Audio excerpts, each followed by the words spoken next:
Le titre du message de ce matin, c'est l'appel à la prière. On voit ça dans 2 Thessaloniciens, chapitre 3, les versets 1 à 5, et on va les lire ensemble.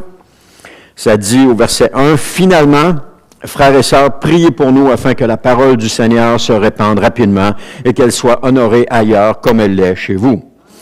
Priez aussi pour que nous soyons délivrés des hommes insensés et méchants, car tous n'ont pas la foi. Mais le Seigneur, lui, est fidèle, il vous rendra fort et vous gardera du diable. » Verset 4. « Voici l'assurance que nous avons à cause du Seigneur à votre sujet. Vous faites ce que nous vous recommandons et vous continuerez à le faire. Que le Seigneur dirige votre cœur vers l'amour de Dieu et vers l'endurance que donne Christ. » Alors, l'appel à la prière, comme on voit ce matin, est pour tous les croyants, sans exception.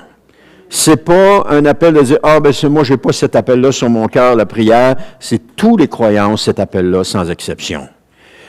C'est Søren Kierkegaard qui a dit, je ne choisis pas les citations parce que les noms sont faciles à dire, je les choisis parce qu'ils vont bien avec le message. La prière ne change pas Dieu, mais elle change celui qui prie. Amen. Et on pourrait prier une prière de la même façon qu'un certain dénommé David Maines a prié il y a déjà quelques années. Il était autrefois pasteur dans une église du centre-ville de Chicago. Et au cours de son ministère, voyant qu'il y avait des grands besoins dans son milieu, il a prié, « Seigneur, laisse-moi voir le monde comme tu le vois, et briser mon cœur avec les choses qui brisent le tien. » Vous savez quoi? Sa prière était vraiment sincère. Et encore, Dieu répondra toujours à ce type de prière lorsque nous prions une prière sincère. Une prière qui vient du fond du cœur. Une prière qui est venue non pas de ses émotions, mais de son désir intérieur le plus sincère. Le lendemain, après avoir prié, il s'est retrouvé à pleurer tellement qu'il a dû demander à Dieu d'arrêter. Et Dieu déversa seulement un petit peu de sa compassion. Et David Maines n'a pas été capable de le soutenir. Alors, je vous encourage. Faites confiance au Seigneur pour cela. Si nous trouvons que notre cœur est peu sensible aujourd'hui à propos des besoins de tant de personnes autour de nous, soyons honnêtes avec lui. Commençons à prier. Seigneur, montre-moi comment toi, Seigneur, tu vis cela. Donne-moi juste le sentiment qui est en toi par rapport à cela. Juste cette prière-là. Et vous savez, ça ne prend pas une prière avec des grands mots, des grandes longueurs et des belles tournures de phrases. Ça prend juste une prière qui vient du fond du cœur. Je ne sais pas si ça vous est déjà arrivé, mais ça m'est déjà arrivé à un moment donné, j'étais assis, je me vois encore, dans les marches où j'étais assis. Je ne suis pas spécial, là. Je suis pareil comme vous, là. Mais j'étais assis dans des marches et j'ai prié pour une personne. Et j'ai juste demandé au Seigneur, je ne veux pas identifier personne, mais je donnerai pas de détails, mais j'ai juste dit, j'étais assis dans les marches, puis j'ai dit, Seigneur, fais ça pour elle. Ça c'est, t'arrêter là.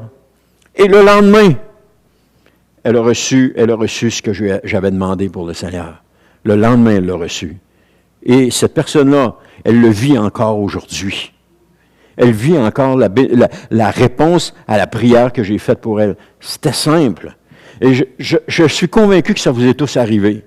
Je ne suis pas unique, mais je suis certain qu'à un moment donné dans votre vie, vous avez fait une prière qui était comme ça, mais qui venait vraiment du fond du cœur, qui était des plus sincères. Et que quand vous repensez à ça, vous vous dites, mais bon sang, ça vous réjouit, ça réjouit votre cœur. Ça vous remplit, ça vous réjouit, parce que vous avez vu vraiment l'action de Dieu dans votre prière. Je ne sais pas c'était quoi, mais je suis à peu près sûr que vous avez vécu ça. Alors, pour David Maines, c'était une prière qui touchait directement le cœur de Dieu, tout comme Salomon a demandé la sagesse plutôt que demander les richesses. Alors, Dieu désire entendre ce genre de prière qui nous implique. Une prière qui vient du fond de notre cœur. Non seulement les prières qui demandent de combler nos besoins terrestres, on peut prier pour cela, mais encore plus des prières qui sont orientées vers les autres. La prière exaucée sera souvent celle qui est faite pour les autres en premier. Et ensuite de ça, Dieu va exaucer nos prières. C'est vraiment spécial. Et si Dieu exauce ce genre de prière, c'est comme un investissement à haut rendement. Amen. Ça a, dans les lieux célestes, ça vient avec une bénédiction spirituelle. Et laissez-moi vous dire que ça va vous revenir au centuple. C'est ça que la parole de Dieu nous dit. Lorsque les autres prient, ça va nous revenir au centuple lorsque les autres vont prier pour vous. Amen. Ça va un petit peu avec ce que Ygon disait, prier pour notre pasteur. Je sais, ça va en plein avec le message de ce matin. Et je sais que si tout le monde prie pour moi, je ne serais pas capable de supporter, ça va être trop. Mais j'ai besoin de cela. Mais en même temps, si tout le monde prie pour tout le monde, ça fait une ébullition dans l'Église. Ça fait un feu qui est en train de prendre dans l'Église. J'arrête ça parce que là, je suis en train de dévoiler ce que je suis en train de dire. On va y venir, ça ne sera pas long.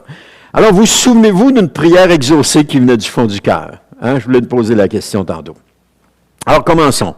La seconde lettre aux Thessaloniciens a été rédigée vers l'an 51 ou 52 de notre ère. Et elle fut rédigée quelques mois après celle de 1 Thessalonicien. Il n'y a pas beaucoup de mois qui les séparaient selon les spécialistes de la Bible. Et donc, le contexte de cette lettre est que le moment du retour de Jésus était une source de désarroi pour de nombreux chrétiens. Et comme la persécution devenait de plus en plus forte, ils croyaient que le jour du Seigneur était de plus en plus proche. Alors, dans sa première lettre, Paul semblait dire que Christ allait revenir d'un instant à l'autre. Et en tout cas, c'est ce que certaines personnes avaient compris. Et à cause de leur mauvaise interprétation, certains se sont laissés aller au désordre et à l'oisivité. Ça ne donne rien de rien faire. Jésus revient de toute façon. C'est un peu ce qu'ils pensaient. C'est un peu la façon qu'ils avaient de penser. Donc, il invoquait comme excuse le retour du Seigneur. Le passage clé de l'Épître, 1 Thessaloniciens, se trouve au chapitre 3, verset 5, qui dit que le Seigneur dirige votre cœur vers l'amour de Dieu et vers l'endurance que nous donne Christ. L'endurance qui nous donne de persévérer pour Christ. C'est ça. Alors, l'amour de Dieu va toujours diriger vers les autres, jamais pour soi. Jésus est venu, pas pour lui, pour les autres. Dieu a agi dans l'Ancien Testament, pas pour lui, pour les gens. Et le Saint-Esprit est envoyé, pas pour lui, mais pour les gens. Il vient comme un consolateur, il vient comme une aide, et le Seigneur est venu comme un rédempteur. Tout ce que Dieu fait est orienté vers les autres. Dieu ne fait pas les choses pour lui-même, il les fait par amour pour les autres, envers les autres. Et il se sert des autres pour accomplir sa volonté. Alors, l'amour de Dieu sera toujours dirigé vers les autres et jamais vers soi. Toujours et uniquement vers soi, ça s'apparente peut-être un peu à de l'égoïsme. Si on prie toujours pour soi, puis on demande toujours aux autres de prier pour moi, ça ressemble un peu à de l'égoïsme. Non pas qu'on ne doit pas prier pour nous, on doit prier pour nous, on doit réclamer nos besoins devant Dieu. C'est ce que la prière du Notre Père nous dit, de réclamer, de prier pour nous. On doit le faire. Mais on doit le faire aussi pour les autres. Et pas juste pour nous, mais aussi pour les autres. C'est ça que je suis en train de dire. Parce que on vit dans une société qu'on appelle « me, myself and I ». En français, on traduit ça « je me moi ». Tout est orienté vers nous. Tu t'en vas sur la route, les autres ont toujours tort, toi tu as toujours raison, toi tu es toujours correct, les autres ne sont jamais corrects. Tu fais quelque chose, les autres ont toujours tort, puis toi tu es toujours correct. C'est toujours orienté vers soi. Et on pense à soi d'abord, et ensuite un tout petit peu aux autres. Parce que lorsque nous prions, c'est « donne-moi, bénis-moi, fortifie-moi, encourage-moi, relève-moi ». Hein? Ça résume un peu nos prières. C'est vrai, mais c'est correct. On peut prier ça. On peut prier que le Seigneur nous bénisse, que le Seigneur nous encourage, qu'il nous fortifie. On peut prier ça. On doit prier ça. Regardons un peu le premier diagramme que j'ai fait. Alors, le moi. Lorsque je prie pour moi, c'est ça que ça donne. Je prie pour moi, je prie pour moi. Tout autour, il n'y a pas grand-chose qui se passe, je prie pour moi. Alors, si on regarde le deuxième diagramme, c'est moi qui prie pour les autres. Oh, il y a un petit peu plus d'activité. Je prie pour Mario, je prie pour Daniel, c'est des exemples que je donne, je prie jamais pour eux autres. Je prie pour je prie pour les chaises vides. Amen. Amen. Non, mais on prie pour quelqu'un, alors c'est un peu ce que ça donne. On a des prières qui sont plus petites, qui sont plus longues, qui sont plus étroites, qui sont plus personnelles, moins personnelles. Bref, on prie pour les autres. Si on regarde le troisième diagramme, c'est lorsque les autres prient pour moi. Tantôt, il y avait juste une flèche, c'était moi qui priais. Mais là, c'est lorsque les autres, vous voyez, les flèches viennent de l'extérieur. Les autres prient pour moi. J'ai prié pour Daniel, il prie pour moi. J'ai prié pour Mario, il prie pour moi. Ça en fait 2 qui prient pour moi, là. Je prie pour Jean-Marc, il prie pour moi. Je prie pour Carmen, je prie pour là, il prie pour moi. Ça en fait 5 qui prient pour moi. Et c'est un peu ce que ça donne. Alors, il y a beaucoup plus d'action dans ma vie lorsque les autres prient pour moi. Et si nous prions pour les autres et que chacun prie pour les autres, alors ce sont des dizaines de voix qui s'élèvent vers Dieu pour nous. Et ça, c'est pour tout le monde. Pas seulement une seule voix qui est la mienne, qui s'élève à Dieu pour moi, mais des dizaines de voix qui s'élèvent à Dieu pour moi. Et ça, c'est l'investissement. L'investissement vaut la peine. Regardons le 4e diagramme. Lorsque chacun prie pour soi, il n'y a pas grand-chose qui se passe. Chacun prie pour soi, on prie pour soi, c'est ça. Mais regardez la prochaine, quand tout le monde prie pour les autres, c'est ça que ça donne. Quand tout le monde prie pour les autres, on prie pour lui, on prie pour lui, on prie pour lui, on prie pour lui, on prie pour lui. Il y a des flèches qui vont dans tous les sens. Ça prie, on prie pour moi, on prie pour les autres, ça va dans tous les sens. Amen. Gardez cette image-là en tête pour le restant de l'enseignement.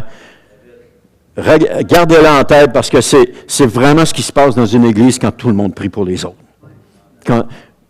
Je vous répète, on peut prier pour soi. OK? C'est pas interdit. On peut prier pour soi. Amen. Regardons l'appel à la prière de Paul aux Thessaloniciens, puis comme je vous ai dit, en gardant en tête l'importance de prier pour les autres.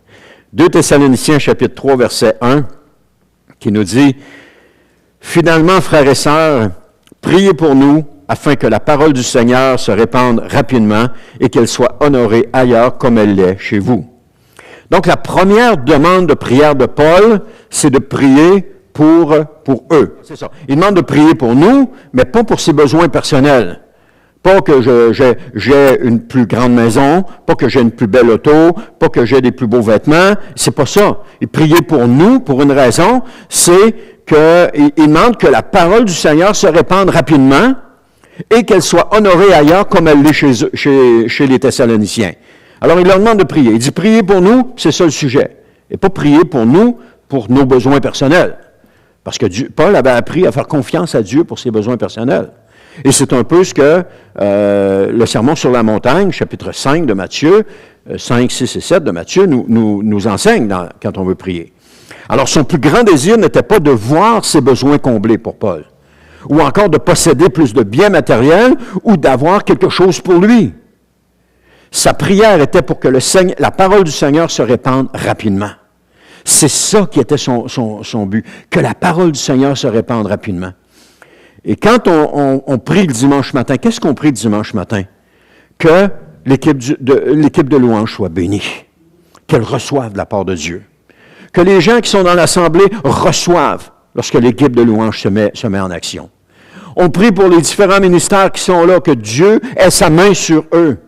On prie pour les gens qui sont dans l'assemblée, que lorsqu'ils viennent, comme ce matin, qu'ils soient protégés sur la route en venant ici. Qu'ils soient protégés, qu'il n'arrive rien. On prie pour les gens. On prie que Dieu ouvre les cœurs, prépare les cœurs, encourage, fortifie. On prie que la prédication touche le besoin de chacun lorsqu'elle est apportée. On prie pour les autres. On se répand pour les autres. Et c'est la même chose à l'intercession. La prière est adressée pour les autres. Alors, le cœur de Paul était tellement pour les églises, alors qu'il demandait que la parole soit honorée aussi. Alors, Paul voyait les difficultés que l'Église rencontrait. Maintenant, le mot « honorer » signifie « tenir en grande estime ». Il voulait que les autres églises soient tenues aussi en grande estime. Une église qui place la prière en premier sera stable, forte, enrichissante, équilibrée, servante, parce qu'elle met la prière en premier. Une Église qui place son moi en premier aura que peu de crédibilité dans le monde des incroyants. Parce que vous savez, la prière nourrit, fortifie, rend mature et donne de l'équilibre. Parce que plus nous prions, plus nous nous approchons de Dieu, et plus qu'on est proche de Dieu, plus qu'on entend Dieu nous parler. Dans le groupe des apôtres qui sont au dernier repas, il y a vraiment une belle représentation de cela. On a Jean qui est à côté de Jésus, et on a Pierre qui est à côté de Jean. On peut l'imaginer comme cela. On l'imagine pas selon le portrait de Léonard de Vinci. On l'imagine selon notre conception à nous, selon la parole de Dieu. Mais on peut voir que Jésus est assis à table. Juste à côté de lui, il y a Jean. Puis juste à côté de Jean, il y a Pierre. Ben, peut-être que Pierre est assis 2 personnes plus loin, mais il est assez proche de Jean pour lui dire, demande donc à Jésus c'est qui. Mais il est comme trop loin pour commencer à crier et à dire, hey Jésus, c'est qui? Il demande à Jean. Et Jean qui est à côté de lui, ça nous dit qu'il s'est penché sur son sein. C'est une expression, bien entendu. Mais ça veut dire qu'il était tellement proche de Jésus qu'il a été capable de demander à Jésus, ce qui fait que celui qui était assis à l'autre bout de la table, il n'a rien compris. Il n'a pas entendu ce qui s'est dit là. Quand Jean lui a demandé, montre-moi, dis-nous, c'est qui? Et là, Jésus a répondu à Jean. Il dit, c'est celui qui va mettre son pain dans les choses avec moi. Alors, qu'est-ce que Jean avait? Jean a reçu directement la réponse de Jésus. Et tout à coup, Jésus a mis son pain dans le plat et Judas est venu mettre son pain dans le plat. Pour Jean, c'était clair, là. C'était clair. Alors, quand on est proche de Jésus comme ça, les choses sont beaucoup plus claires. On voit beaucoup plus les choses. On les voit beaucoup plus clairement. On est à même de discerner les choses. Non seulement on les discerne parce qu'on est proche de Jésus, mais parce que le don de discernement ça s'exerce en nous, puis on est capable de discerner. Des fois, on embarque dans des choses sans aucun discernement, sans avoir pris le temps de prier, et je suis un champion là-dedans, inquiétez-vous pas. Et là, c'est après qu'on s'est embarqué, après qu'on est pris jusqu'au cou. Et là, on se rend compte qu'on a fait une gaffe, là, puis qu'on aurait dû prier avant, puis qu'on aurait dû demander au Seigneur avant. Mais, ça c'est moi, ça, OK? Alors, le monde chrétien va de vague en vague. Je ne sais pas si vous avez remarqué ça. C'est toujours selon ses sentiments. Il y a une vague qui vient, oups, on embarque sur la vague, puis on descend. Il y en a une autre qui vient, oups, on embarque sur la vague. C'est toujours sur des vagues qu'on va. Mais si on prenait le temps de prier avant de nous emballer, avec ces vagues passagères, parce que les vagues sont toujours passagères. Peut-être que oui, Dieu dirait de s'embarquer. Peut-être que non, il dirait de ne pas embarquer. Et certainement que si on prenait le temps de prier, on ne se laisserait pas entraîner dans l'effervescence d'une vague temporaire qui, tôt ou tard, va finir par s'éteindre. Le fondement de la parole de Dieu, ce n'est pas une vague. Le fondement de la parole de Dieu, c'est solide. Un fondement, c'est solide. Une vague, c'est... Puis ça s'étend, ça meurt sur le rivage. Ça dure un temps, puis ça meurt sur le rivage. Alors, les croyants qui prient sont des croyants forts qui ne se laissent pas facilement émouvoir par des vagues passagères. Amen. J'espère que vous êtes toujours avec moi. 2 Thessaloniciens, chapitre 3, verset 2, nous dit « Priez aussi pour que nous soyons délivrés des hommes insensés et méchants, car tous n'ont pas la foi. » Alors, sa deuxième demande de prière ne concerne pas Paul non plus, mais encore une fois, pas uniquement Paul, mais encore une fois, il demande de prier pour lui et ses collaborateurs, et ça, c'est le « nous » qui l'indique. Quand il dit « Priez aussi pour que nous soyons ». Nous soyons. Donc, il y avait des gens qui s'en prenaient à eux, qui s'en prenaient à Paul, qui étaient insensés et méchants, et qui s'en prenaient parfois même physiquement à lui. Et là, Paul priait pour qu'il soit délivré de ces gens-là. C'était des gens qui ne connaissaient pas le Seigneur. C'était des gens qui avaient juste un but, qui était de briser l'œuvre de Dieu. Et Paul demandait d'être délivré de cela. Paul en subissait aussi les conséquences parce que ceux-ci détruisaient l'œuvre de Dieu partout où il les poussait. Alors, je vous le demande ce matin, priez pour votre Église. Priez pour les ouvriers du centre chrétien. Priez pour votre pasteur. Priez pour votre comité. Priez pour les membres en général. Mais aussi, priez pour les autres églises de la région. Elles en ont besoin. Priez pour les autres pasteurs dans la région. Ils en ont besoin. Prions pour eux aussi. On n'est pas en compétition avec eux. Ce n'est pas des compétiteurs. de qui on va arracher un client pour l'amener chez nous. Absolument pas. Le mot compétition ne devrait même pas être pensé. Ils sont implantés dans un endroit pour faire une œuvre. C'est l'Église du Seigneur Jésus. Ils sont différents.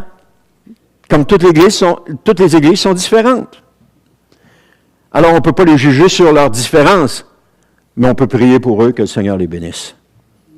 Priez aussi, je le dis publiquement, ça va être dit sur la vidéo, priez aussi pour ceux qui sont partis dans ces églises. Priez que Dieu les bénisse. Priez que Dieu les fortifie, les encourage. Priez qu'ils soient une bénédiction pour l'Église dans laquelle ils sont. Et vous allez voir, quand vous allez commencer à prier pour ça, toute pensée négative disparaît. Qu'est-ce qui reste? Il reste une joie. Amen. Il reste la joie. Alors, mettez Carmen sur votre liste de prière, de prier pour elle dans son Église. Amen. Priez pour elle. Priez pour chacun qui sont partis comme ça. Et vous allez voir comment Dieu va répondre à ces prières-là. Et à un moment donné, vous allez entendre un témoignage de quelqu'un dans une église, il s'est passé ça. Vous allez dire, mais Seigneur, j'ai prié pour lui, ou j'ai prié pour elle. Ça va remplir votre cœur de joie. Ce n'est pas des compétiteurs. Oublions ça. Notre mission, c'est de faire connaître le royaume de Jésus. Amen. Chaque église, c'est de faire connaître le royaume de Jésus. Maintenant, il y a des églises qui connaissent des difficultés. L'ennemi s'acharne sur ces églises-là, mais tout ça est orchestré par Dieu, parce que Dieu est en train de faire une œuvre dans cette église-là. Il ne faut jamais, jamais, jamais, jamais oublier ça.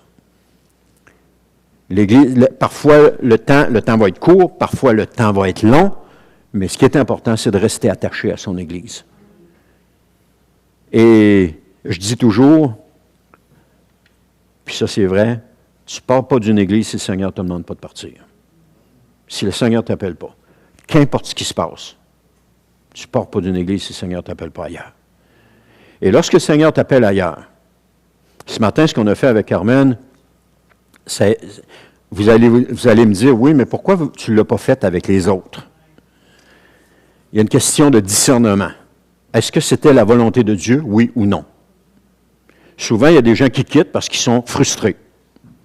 Ils n'ont pas eu ce qu'ils voulaient, ou ils ont été blessés. Bref, ils quittent avec certaines raisons qui ne sont pas des raisons que ce n'est pas le plan de Dieu. Être blessé dans une église, si tu es blessé dans l'église ici, tu vas être blessé dans une église ailleurs. Parce que les gens dans les églises blessent. C'est inévitable. Mais, ce qu'on a fait avec Carmen est venue me voir, elle m'en a parlé, et j'ai reconnu tout de suite, l'Esprit de Dieu témoignait à mon esprit que ce qu'elle s'apprêtait à faire, c'était de Dieu. Et que je ne pouvais pas me mettre en travers de cela. Que je ne pouvais pas lui dire, non, on ne priera pas pour toi, je ne suis pas d'accord avec ça. Non, l'Esprit de Dieu confirmait mon esprit. Par contre, j'en ai d'autres qui sont venus me voir, il y en a qui sont partis sans jamais venir me voir, mais il y en a d'autres qui sont venus me voir, puis je sentais que ce n'était pas de Dieu. Et je leur ai dit, c'est pas de Dieu ce que vous faites. Non. Ah non, ça va. Ben, je ne peux pas prier pour vous. Je ne peux pas. L'autre exemple, c'est notre frère Serge Nyonziko, pour ceux qui le connaissent. Serge est venu me voir et dit, pasteur, il dit, le Seigneur m'appelle ailleurs, mais je ne sais pas où encore. Mais il m'appelle ailleurs. OK, on va prier, on va continuer à prier. Il est revenu me voir quelques semaines après. Il dit, écoute, pasteur, il dit, là, je le sais, c'est plus par là-bas. Mais il n'en sait pas plus que ça. Il dit, c'est bon, on va continuer à prier, Serge. Et là, il revient me voir finalement une troisième fois. Il s'est passé peut-être 3 mois de ça. Il vient me voir et dit, je sais ce que le Seigneur m'appelle. Et c'était à l'église à Métabetchouane à l'époque. Cette église qui commençait, puis qui avait besoin d'un intercesseur dans cette église-là. Le Seigneur appelait Serge, je suis avis dans cette église-là. J'ai prié pour Serge. Ça me fait mal. Mais c'était la volonté de Dieu. Alors j'ai prié pour lui, puis on l'a relâché. Serge, aujourd'hui, marche avec la bénédiction de Dieu sur lui. Mais il y en a d'autres qui sont partis, c'est malheureux, mais qui marchent sans la bénédiction de Dieu sur eux. Quand on quitte une église de notre propre chef, sans que ce soit le Seigneur qui nous appelle, on n'a pas la bénédiction de Dieu sur nous. C'est comme ça. On a quitté une église, nous autres aussi. On a quitté le Carrefour chrétien de la capitale dans les années 90. Et puis, je vais vous dire la différence quand on a quitté le Carrefour chrétien puis quand on a quitté l'église Vie Abondante à Sainte-Foy, c'est deux portraits complètement différents. Parce que quand on a quitté le Carrefour chrétien, c'était moi, j'avais plus de nourriture. Je faisais pitié, ils ne me nourrissaient pas. Écoute, j'avais 10 ans de vie chrétienne. Ils ne me nourrissaient pas, je faisais pitié. Je dis, on va aller ailleurs, où est-ce qu'ils vont nous nourrir? Le premier dimanche qu'on va dans une église, on ressort de là, mais on dit, mais c'est pareil comme l'autre qu'on vient de quitter. On s'en va dans une autre église l'autre dimanche d'après, mais c'est pareil comme l'autre qu'on vient de quitter. Finalement, on se ramasse dans une église, on s'en va dans une église, je vous l'ai déjà raconté, mais il y en a qui ne savent pas. Il y en avait un que j'aimais beaucoup entendre parce que quand il prêchait, c'était profond, puis j'aimais ça. On s'en va là. Le dimanche qu'on est là, c'est lui qui prêche. Je dis à ma femme, on reste ici, c'est moi qui décide, on reste ici. Bon sang, on a été là 7 mois, il n'a jamais reprêché des 7 mois qu'on a été là. Et là, on apprend que l'Église Vie Abondante est commencée. L'Église Vie Abondante, même si on était dans cette autre Église-là, ils nous invitaient à la réunion de prière pour l'instauration de l'Église. On était invités par les gens qui allaient créer cette Église-là, puis ils nous invitaient à y aller. Des fois, Anne y était, des fois, j'y étais, mais je n'étais pas régulier à ce moment-là. Finalement, on apprend qu'ils sont ouverts, fait qu'on dit, on y va. Ça, le deuxième dimanche, parce que le premier dimanche, on était à l'autre, mais le deuxième dimanche, on arrive là. Et là, quand on rembarque dans l'auto, les enfants sont « Papa, on ne repart pas d'ici, hein? » J'avais ma leçon, là. J'ai dit « Non, on ne repart pas d'ici. » Là, c'était la joie dans l'auto. Il avait vécu quelque chose d'extraordinaire à l'école du dimanche avec la femme de pasteur Richard Bastien, André. Ils avaient vécu quelque chose d'extraordinaire là, puis ils ne voulaient plus qu'on quitte ça. Et petit à petit, le Seigneur m'a appris que, Denis, tu ne repars pas d'ici tant que je ne te dis pas de partir. Et quand le temps est venu de partir, regarde, on nous a bénis publiquement, on nous a relâchés publiquement, on nous a laissé partir avec la bénédiction de Dieu. La première fois qu'on était parti de notre propre chef. Aucune bénédiction, à rien pantoute.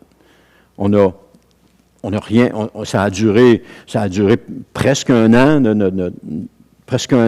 où est-ce qu'il ne s'est rien passé dans notre vie, ou à peu près pas.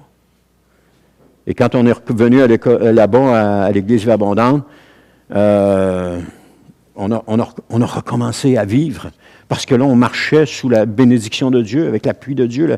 Et ça, c'est ça qui nous a aidés. Alors, quand on s'est envenu ici, je disais à ma femme, elle dit, qu'importe ce qui arrive, on ne part pas d'ici tant que le Seigneur ne nous dit pas de partir d'ici. Et là, il y en a qui disent, oh non, on va l'avoir pas longtemps. Je ne sais pas. C'est le Seigneur qui décide, je ne sais pas. Mais je ne repars pas tant que le Seigneur ne me dit pas de partir. Tant que le Seigneur ne nous appelle pas à partir, on ne doit pas partir. Et, amen. Je suis en train de vous dire, restez avec moi, là, c'est important. Mais si vous partez, assurez-vous que, mettez-moi dans votre projet. Je vous parle de tout mon cœur. Impliquez-moi dans votre projet, pour que je sache que c'est la bénédiction de Dieu. Que j'ai la même conviction que vous ayez. Mais que si ce n'est pas le plan de Dieu, que je sois capable de vous le dire que ce n'est pas le plan de Dieu. Mais impliquez-moi dans votre projet.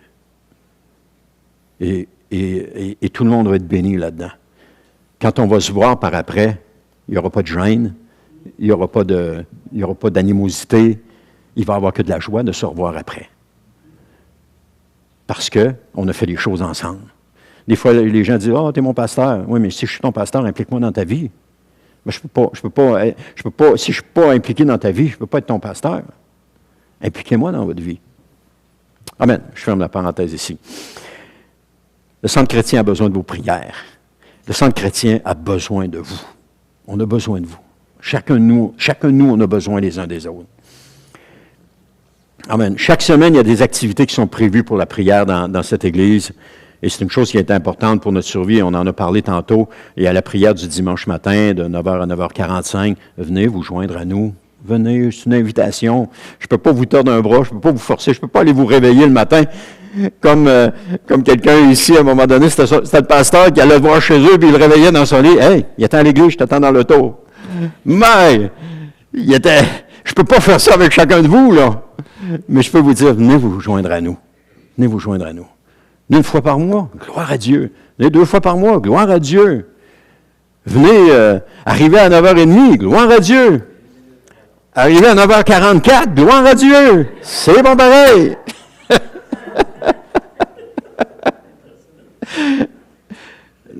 C'est parce que je t'aime beaucoup que je t'agace. Hein? Plus je t'agace, ça demande beaucoup que je t'aime. C'est de même que... Ah bon. Alors, il y a aussi la prière d'intercession par Zoom. Allez voir Ginette. Dis-lui, Ginette, je veux m'impliquer dans la prière d'intercession. Je sens que j'ai un appel sur ma vie pour l'intercession, puis je veux prier. J'aimerais ça être avec vous autres. Allez voir Ginette. Il y a aussi le groupe de partage et prière, un temps d'échange de la Bible. J'en ai parlé tantôt. Le film Chosen aussi, puis la réunion de jeûne et prière. Venez avec nous. Venez avec nous. C'est important. C'est vrai que c'est un samedi soir. Vous avez travaillé dur dans la journée, mais économisez vos forces dans la journée ce samedi-là pour être là le samedi soir. C'est ça qui est important.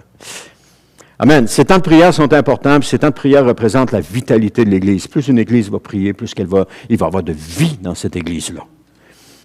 2 Thessaloniciens, chapitre 3, verset 3, ça nous dit, « Mais le Seigneur, lui, est fidèle. Il vous rendra fort et vous gardera du diable. » Amen. Maintenant, Paul change de registre dans ce passage-là, il change de registre. Donc, après avoir demandé de prier, il va d'une promesse à l'égard des Thessaloniciens. Il a dit, priez pour nous, mais il va à l'égard d'une promesse, et cette promesse, c'est, le Seigneur, lui, est fidèle, il vous rendra fort et vous gardera du diable. Parce que les Thessaloniciens répondaient à l'invitation de l'apôtre Paul de prier pour ce qu'ils demandaient. Alors, ce serait la prière, c'était que ce serait de les rendre forts puis de les garder du diable. Garder forts face aux attaques de toutes sortes de la part du diable. Vous savez, la ville de Thessalonique existe encore aujourd'hui. Elle se situe dans la Turquie actuelle, dans l'actuelle Turquie. Et dans cette ville, il y a 11 églises chrétiennes officielles. Et on dit que l'église La Rotonde est la plus ancienne église de Thessalonique. Et certains rapports indiquent que c'est la plus ancienne église chrétienne dans le monde, toujours existante. Ce que ça nous démontre, c'est que la prière des Thessaloniciens les a rendus forts puis qui ont été protégés du diable. Cette église-là a encore persisté aujourd'hui parce qu'elle a été protégée du diable. La prière faite pour les autres va avoir des répercussions pour longtemps. Et de même que la prière faite pour nous uniquement sera exaucée, mais on va en demander encore. Je ne dis pas de ne pas prier pour vous ou pour nous, mais de prier pour les autres. Je dis que la prière pour les autres a des répercussions étonnantes. Si l'église de Thessalonique existe encore aujourd'hui, c'est parce que des gens à cette époque-là ont prié pour cette église-là. Si le centre chrétien existe encore aujourd'hui, c'est parce qu'il y a des gens qui ont prié pour qu'il existe encore aujourd'hui. Il y a des gens dans le passé qui ont prié pour cette église, il y en a même qui sont décédés qui ont prié pour cette église, et il y en a même qui prient encore aujourd'hui pour cette église. Et si l'église persévère, qu'elle continue, c'est parce qu'il y a des gens qui prient pour cette église. Une église où les gens prient pour l'église reste une église forte. Amen.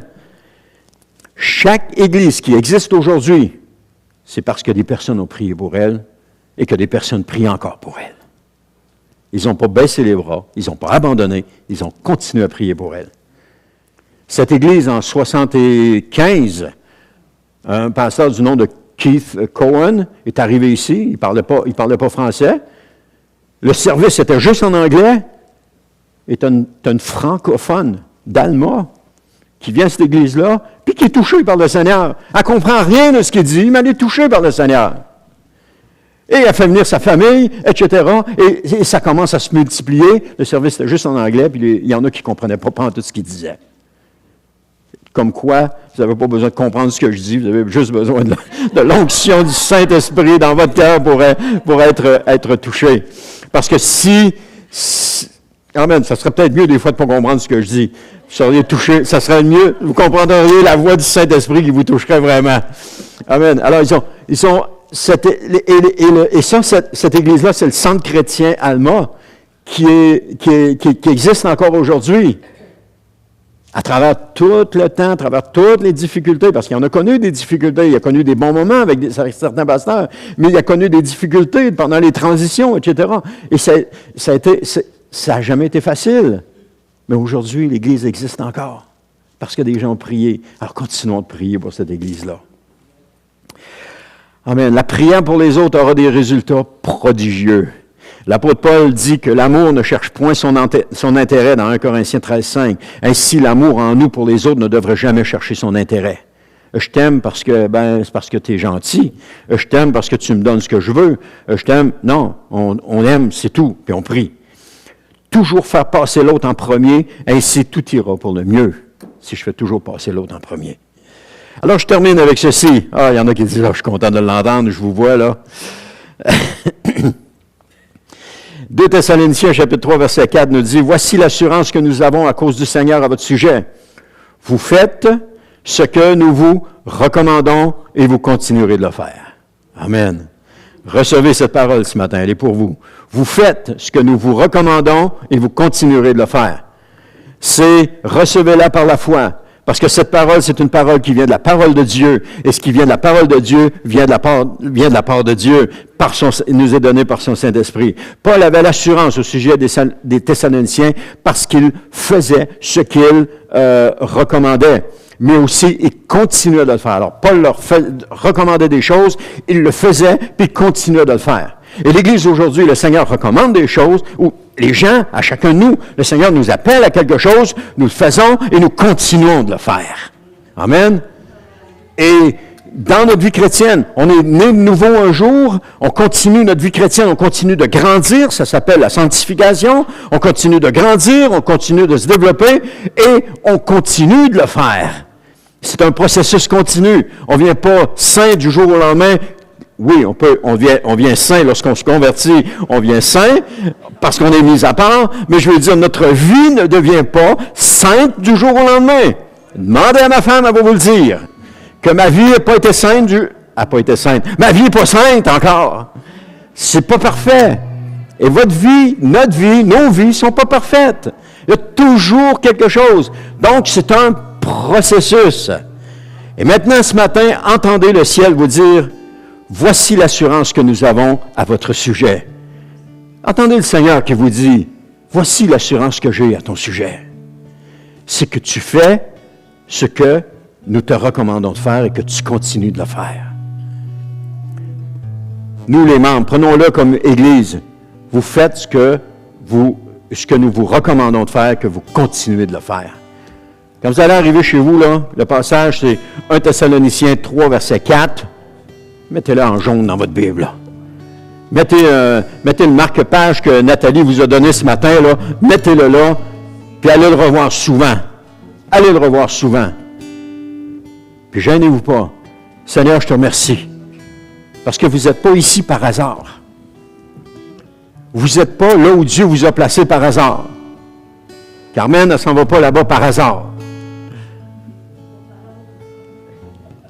Et ce que vous êtes ici, c'est... Amen, Dieu est avec nous. Alors, aujourd'hui, le Seigneur nous dit qu'il a l'assurance que nous faisons ce qu'il recommande. Et c'est extraordinaire quand on prend ce passage-là pour nous. On prend ça et on se dit, Seigneur, je te remercie, Seigneur. Je te remercie, Seigneur, de me donner ça. Mais plus encore, qu'on continue de le faire. Mais abandonnez pas ce que vous faites pour le Seigneur. Abandonnez pas ce que vous faites pour le Seigneur. Parce qu'il y a bien des choses qu'on peut faire qui ne sont pas pour le Seigneur. Mais celles qu'on fait pour le Seigneur, abandonnez-les pas. Continuez avec persévérance, le Seigneur vous récompensera. Que ce soit dans cette vie ou que ce soit dans l'éternité, qu'importe, vous serez récompensé. Qu'importe. Continuez de le faire. C'est Hébreux 10, 25 qui nous dit « Ne délaissons pas nos réunions comme certains ont pris l'habitude. » C'est une réalité auquel on fait face aujourd'hui. Avec les réseaux sociaux, avec Internet, tout est à portée de main. On peut trouver toutes sortes d'échappatoires pour ne pas être à l'église un dimanche matin ou pour ne pas être une activité en semaine. On peut trouver toutes sortes d'échappatoires. On va dire, c'est pas grave, je vais prendre ma nourriture là, etc. Mais arrêtez d'assister aux réunions et vous perdrez la foi. Arrêtez d'assister aux réunions et on s'éloigne de Dieu. C'est inévitable. Inévitable. On doit tout faire pour être là. On doit prioriser ce moment-là. Mettre en priorité dans notre agenda ou sur notre calendrier, dimanche, je suis à l'église. je ne suis pas en train de porter de jugement sur personne. Là. Prenez-le pas comme un jugement. Ce n'est pas un jugement. Ça a été ça dans ma vie. Dimanche, c'était une priorité. On devait être à l'Église. Et c'est encore ça.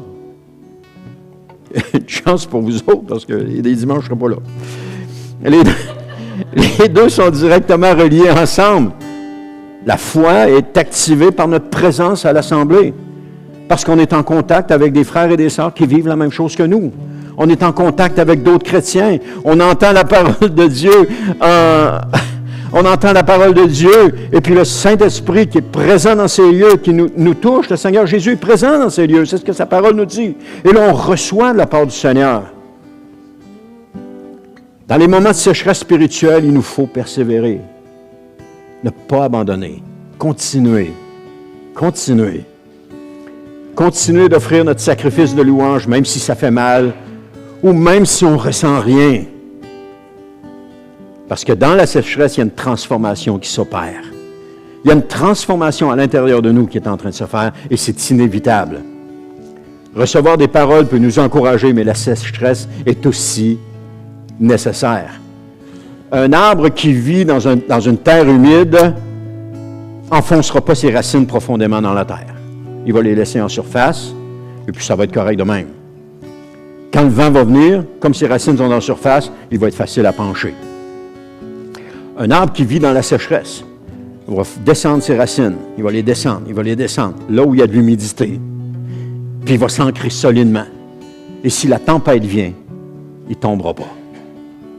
Il ne se renversera pas. Parce que quand un arbre se renverse, il accroche les autres en passant. Ou il s'accroche après un, et puis là, il ne veut plus descendre, il ne veut plus tomber. Et là, l'autre sur laquelle il est accroché, il vient tout croche.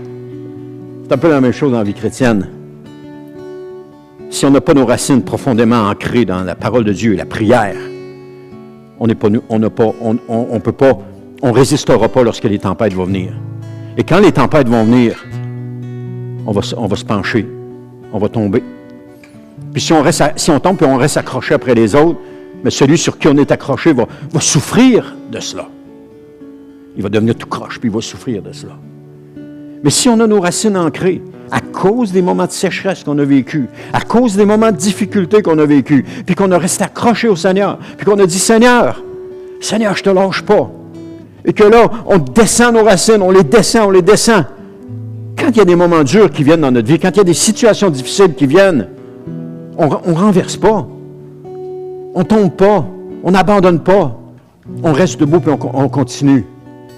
Avez-vous, je parle d'un arbre, avez-vous déjà remarqué les branches d'un arbre? Elles sont comme ça. Elles sont comme ça.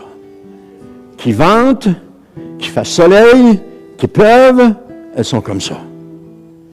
Toujours en train de louer celui qui les a créées.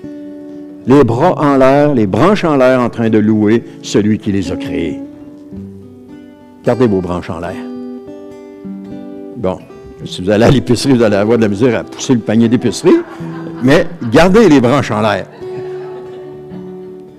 Parce que la bénédiction de Dieu est sur vous.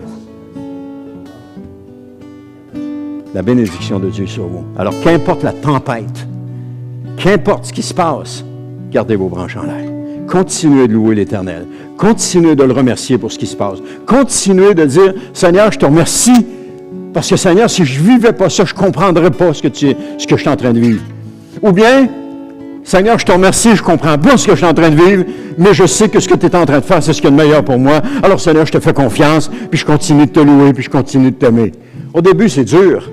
Au début, ça fait mal. On a mal dans les mâchoires quand on vient pour louer, puis on n'a pas envie d'ouvrir la bouche. Tout notre corps, ça fait mal. Oh Seigneur, j'ai pas envie de chanter, j'ai pas envie de te louer, j'ai juste envie de brailler. Mais quand vous commencez à chanter, quand vous commencez à louer, quand vous commencez à élever vos bras en l'air, vous n'avez plus envie de brailler, vous avez juste envie de vous réjouir, puis de dire, Seigneur, combien t'es merveilleux, Seigneur. Combien t'es merveilleux, puis t'es bon. Gardez vos branches en l'air. Même si le vent les agite, ils restent toujours en l'air. Gardez-les en l'air. Gardez-les. Amen. Gloire à Dieu. 2 Thessaloniciens 3:5. Là, c'est vraiment le dernier. Là. Que le Seigneur dirige votre cœur vers l'amour de Dieu et vers l'endurance que donne Christ. C'était la prière de Paul pour les Thessaloniciens. En d'autres mots, acceptez les choses. Acceptez que les choses ne se passent pas comme vous le voulez. C'est une leçon que j'ai apprise, puis que j'apprends encore, puis que je m'en pratique encore. Acceptez les moments de sécheresse dans votre vie. Acceptez qu'il y a des moments de difficulté. Acceptez qu'il y a des moments où est-ce que le Seigneur est en train de vous challenger. Acceptez qu'il y a des moments où est-ce que ça ne se passe pas comme vous voulez. Mais pendant ces moments-là, continuez d'offrir des sacrifices de louange. On dit sacrifice de louange parce que parfois c'est véritablement un sacrifice. Mais combien ce sacrifice est d'une odeur agréable à l'Éternel. Mais surtout, ne délaissez pas votre assemblée. L'Église a besoin de votre soutien dans la prière. Amen. Et vos prières pour les autres auront des répercussions spirituelles prodigieuses.